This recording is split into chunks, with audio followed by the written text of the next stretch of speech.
Hey guys, it's Nicole again. I'm going to go over some manifestation journal for beginners, okay? So affirmations are really, really important. In the 1970s, motivational author Louis Hay popularized the practice of repeating positive affirmations to ourselves. This practice is wildly unused today to raise confidence, self-esteem, and self-love. A significant affirmation to start would simply say to yourself, I love you, while looking in the mirror. Doing this for the first time can be jarring. It may feel uncomfortable. However, when you repeat this phrase to yourself several times a day, you'll begin to understand the positive impact it has on your self-image. From that point on, finding or creating daily positive affirmations to repeat to yourself throughout the day can become a creative game that is both fun and empowering. The journal part of this book includes daily affirmations to get you started. Now, journaling and scripting. Similar to visualization, in which you dream without limits, journaling and scripting are hands-on techniques for manifesting. Your journaling, you write out your requests to the universe and your positive thoughts about having them. In this process of scripting, you create written scenarios in which you've already had what you're working on to manifest. For instance, if you'd like to manifest a visiting a specific country, you would write about the sights, sounds, smells, and experiences as though you've already experienced them. Scripting regularly helps you feel what it is like to obtain what you desire. The journaling part of this book gives you plenty of writing space, but you also want to have a personal journal handy to go deeper, which you can begin in either a notebook or electronic document if you prefer typing to writing longhand. Now, commit to a consistent practice. Now, if you've learned some popular ways and techniques for manifestation, it's time that you pull it all together. Get creative and understand that consistency is where the treasure sits. Establishing a very clear intention of what you're manifesting sets the tone for the entire process. The more detailed and focused the attention is, the easier it will be to visualize, which will then allow you to come into reality sooner. With the intention set, begin the process of paying attention and noticing your negative versus positive thoughts and emotions throughout the day. This process is especially important part of the entire series. Catch negative thoughts and feelings the second they happen and reframe them in a positive, reaffirming light.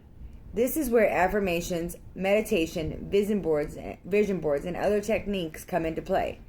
By consistently looking at your own vision board, writing in your journal, scripting, meditating, and using positive affirmations multiple times a day, you purge negativity from your life and begin to invite in contentment, gratification, and joy.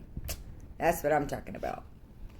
Changing your negative thought process to one positivity, though, must also include embracing your outcome. You need to believe that truly grasp and that you deserve every wonderful thing life brings you. With this belief at forefront, your thoughts commit to consistency going in. Put the intentions and techniques in place. Set aside time every day throughout the day to do the work. Because nothing comes true without the work, right? You got to put in the work. Absolutely.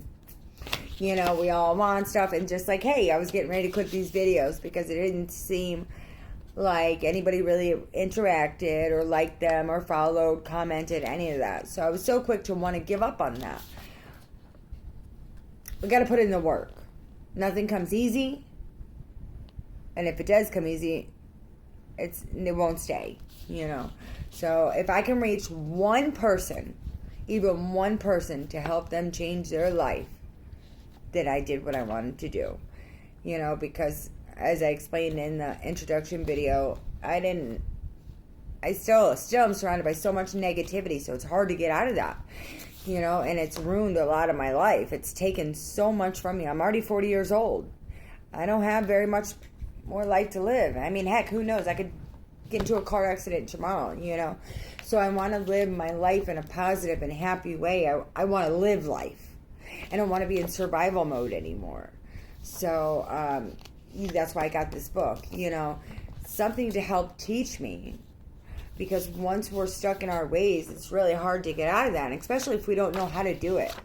I'm so glad that they have books like this. And, I've gotten so many other ones. And I actually have the time to sit down and meditate on it and actually do the work.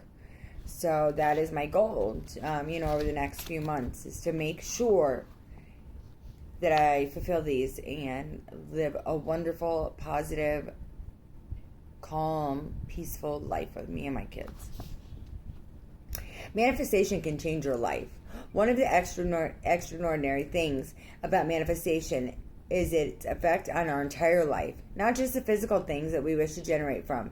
The best way to manifest love, new car, and your soulmate, or simply more joy in your life is to implement the techniques and suggested in this book. Now, paying attention and recognizing your pessimistic and undesirable thoughts and educating yourself on how to replace those thoughts with uplifting, positive, optimistic ones will change your outlook on life, your life, and the entire world. See? So it's educating yourself, And once we educate ourselves, there's no excuse. Absolutely no excuse. These are kind of one of the things like I talk about with addiction, and I know I get a lot of hate for this, is addiction is a choice. Once we have educated ourselves with the tools on how to live a successful life, it's a choice. To me, that is my thought process, and because I know when I'm going to relapse.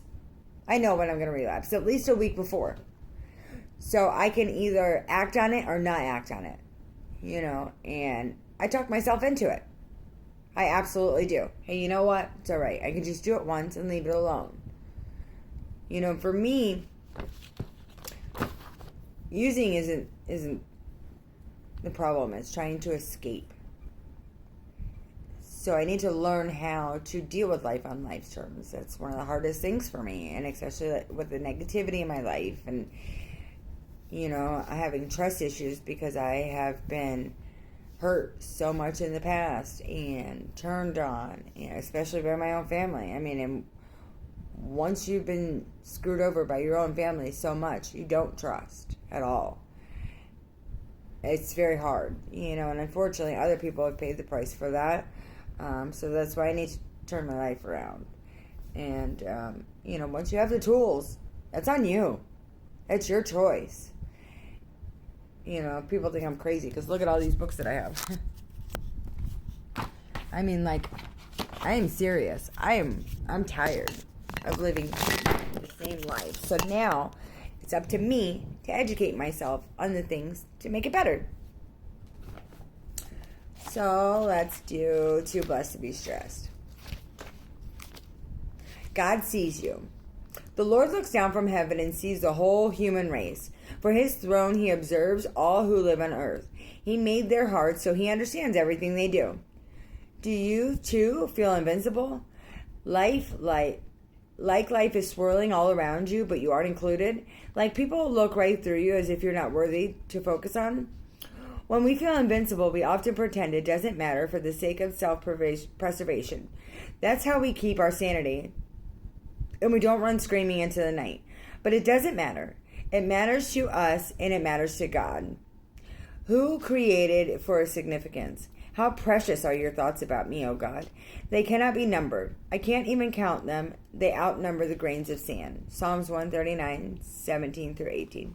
Dear Papa God, sometimes I feel like I don't matter much, but your word reminds me that is never true. Thank you for seeing me and loving me and having plans for me. Amen. God has a plan for all of us. We just have to stop, listen to him, take it in, and do the work. Y'all have a great day. I'll see you later.